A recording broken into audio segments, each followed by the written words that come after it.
मैं एहसानुल हक मलिक सम्मान न्यूज़ से। आज मेरे साथ पिछड़ा वर्ग प्रकोष्ठ समाजवादी के जिला अध्यक्ष बबलू लोधी जो रायबरेली से हैं। मैं उनसे जानना चाहूँगा कि इस देश में पिछड़े समाज की संख्या सर्वाधिक है, लगभग 60% है, फिर भी वो 3% के आगे कटोरा लेके मांगता रहता है। ये पिछड़ा वर्ग में कब चेतना आएगी, इस बारे में बताएंगे आप?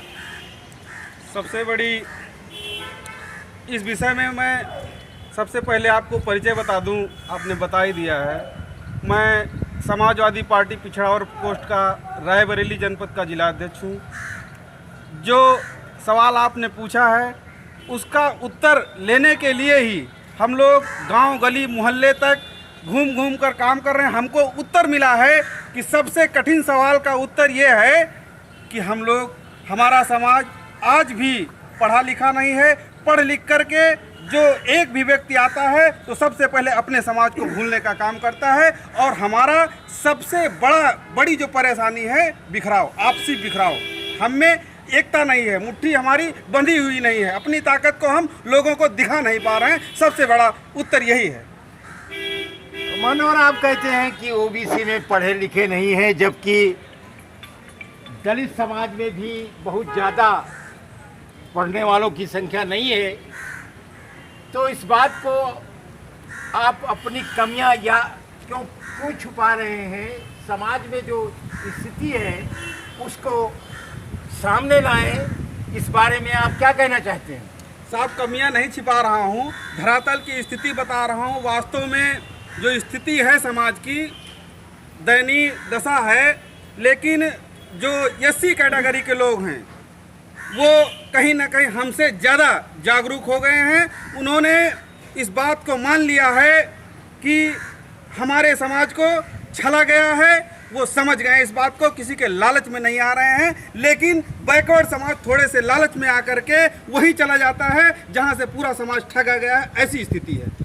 ओबीसी की गिनती की लगातार मांग हो रही है, जबकि मुझको कहीं से नहीं लग रहा है कि ओबीसी की जनगणना होगी, क्योंकि एक लंबे समय से ये मामला उठता आ रहा है। पार्लियामेंट में भी उठा, विधानसभा में उठा। इस बारे में आप क्या कहना चाहेंगे? जानकारी साहब, ऐसा है, इस विषय में केवल एक ही बात कहना चाहूँगा कि समाज से उठा हुआ व्यक्ति, समाज से व्यक्ति उठता है, उन सारी बातों को कहता है कि मैं सदन में जाऊंगा और जाने के बाद आपकी बात को रखूंगा। लेकिन जब वह व्यक्ति वहां पर पहुंच जाता है उसका स्वार्थ आड़े आ जाता है। जब स्वार्थ आड़े आ जाता है तो सदन में भी समाज की बात को भूल जाता है। सबसे बड़ा कारण यही है। आपने सही कहा, पार्लियामेंट में बैठ करके ओबीसी और दलित समाज के लोग इस समाज के खिलाफ प्रस्ताव पारित करते हैं। क्या ऐसे जनप्रतिनिधियों को हराने का काम करेंगे आप इस बार? देखो, हम सोशल मूवमेंट के आदमी हैं। सोशल मूवमेंट का व्यक्ति समाज से ही जुड़ा होता है। अपनी बात जहां से मुझे जानकारी मिल गई है कि स्वार्थ आड़े ना आए तो समाज साथ में रहता है, मैं जान गया हूं। तो स्वार्थ आड़े नहीं आएगा और लोगों को जागरूक भी करूंगा कि जिन लोगों ने समाज की बदौलत समाज को ठगने और छलने का काम किया है उनको साथ न दिया जाए। ये प्रचार और प्रसार करूंगा। हाँ, अभी दिल्ली में एक बहुत बड़ा ओबीसी का सम्मेलन होने वाला है। 7-8 राज्यों के लोगों ने मुझसे संपर्क किया है।